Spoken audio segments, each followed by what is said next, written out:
steers, your bulldoggers or steer wrestlers like Hardy is, or Hardy Cameron, sorry. This is where they come out down here. They'll bring the horses in here. We'll have the calves in there. The calves are all numbered. They have specific calves. They know which each calf's going to be a little different. So there's good draws with calves. There's bad draws with calves. And they'll come in here and look at their calves, look at their numbers, see what they have. Cameron, you want to come up here for a second? Sure. It's Cameron Dimmick. He's a steer wrestler, bulldogger, what have you. Comes from a long line. His dad, his brother, they've all been top bulldoggers in the country. Cameron's working his way up pretty dang good too. Trying. He was injured, but he's been at the top of the standings several times in the Southeast, and he's born and bred right here, Kissimmee boy. True. So you want to talk to him a little bit about we want to walk around. Sure. Let's walk around front. Let's walk around. We'll show you where the steers come out. Here we go.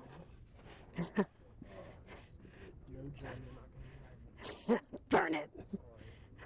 We have a stunt steer if you need him. His name's Jason. Yeah, I will come out bucking. It's fun. Don't even know. Go.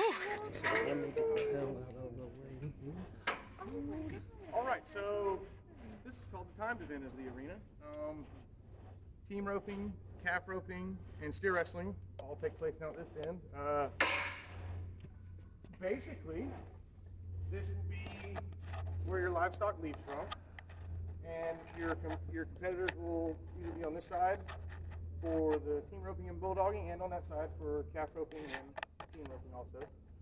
And we don't have a barrier. Let me show that. So No, we don't have a barrier. There will be a rope that's strung across, and if the rider breaks the barrier before the calf's fully out, they're assessed a penalty. yeah, the barrier is kind of like just a head start for the animal, and all it really does is a judgment of how far the animal must go before the contestant's allowed to leave from behind the line. And so it's basically just tied with pulleys and picking strings, and if he breaks it, if it breaks off the livestock's neck, you know he got the head start. If it pulls here and breaks, you know cowboy cheated. He naturally gets penalized for it. So this is pretty much the timed event. Everything except for barrel racing. I'm sorry, barrel racing will start from the other end and end as part of the timed events. Is that called the chute? This is called the chute. Absolutely. These are rodeo terminology. This is the chute, and these areas on each side would be called the boxes. And so, yeah.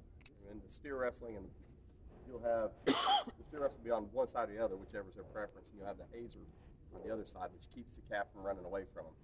It's better if you have a good hazer, or your calf's going to get away from it. Yes, it's a group effort. It's all one person, but at the same time, it is a group effort to have a good run.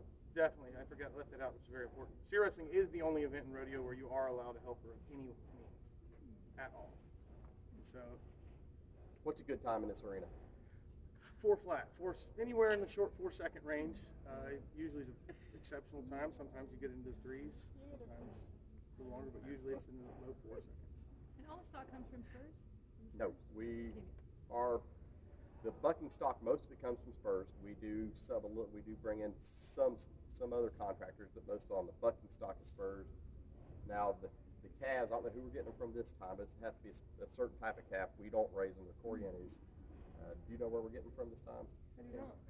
I do not. See, your calves are used for your calf roping usually average around a 250 to 300 pound mark, and the steers, which are roughly 3 years older, bigger, are anywhere from 500 to 600 pounds, and they're used in the team roping and the steer wrestling.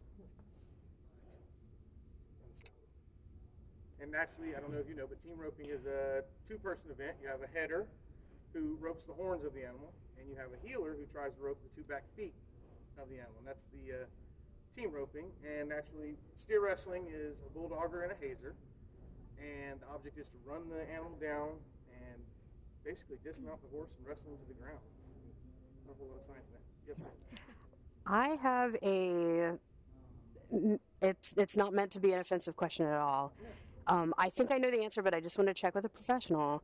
Do you guys wear any sort of safety equipment? I didn't think so. Okay.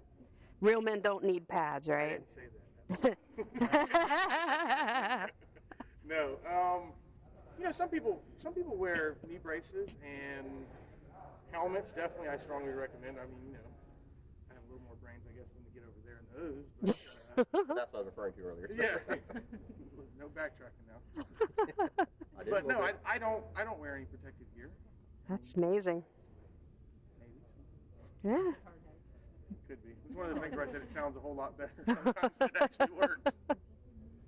But yeah, time event area. In my Cameron, opinion, it's the best area. Y'all should pay attention to. Just kidding. Just kidding. Cameron, what's your best steer wrestling time? 3-3. Okay. You could be able to spit that out right away. Yeah. Well, yeah. Sometimes you have a barrier, sometimes you don't. Not bad. Walk over here to the rough stock area. You want me to leave this open for you?